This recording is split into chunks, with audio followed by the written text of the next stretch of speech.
नमस्कार. आज मी तुम्हाला जिरा राईस करून दाखवणार आहे.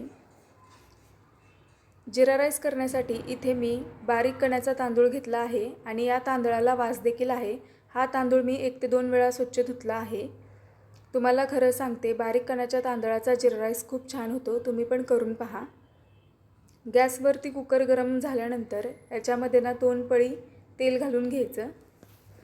तेल गरम झाल्यानंतर त्यामध्ये खडे मसाले घालायचे. तमालपत्र, चक्रफूल, थोडीशी इलायची, मिरे, लवंग घालायचे. त्यानंतर त्याच्यामध्ये अर्धी वाटी जिरे घालायचे. जिरा राईस म्हटल्यानंतर जिरे थोडे जास्त घालायचे. त्यानंतर अर्धा चमचा हिंग घालायचा आणि अद्रक लसणाची पेस्ट घालायची आणि ही फोडणी आपण चांगली 1 मिनिट परतवून घ्यायची. फोडणी परतून झालेली आहे. आता याच्यामध्ये आपण तांदूळ घालून घेऊयात.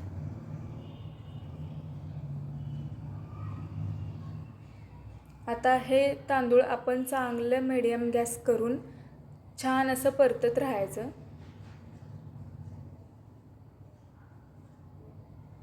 इथे मी फोडणीमध्ये कढीपत्त्याची पाने घालायला विसरली, त्यामुळे मी आत्ता घालत आहे. तुम्ही पण फोडणीमध्ये नक्की कढीपत्त्याची पाने घाला. कढीपत्त्याने भाताला खूप छान वास येतो. आणि आपला तांदूळ चांगला परतवून झाला की त्याच्यामध्ये गरम पाणी घालायचं.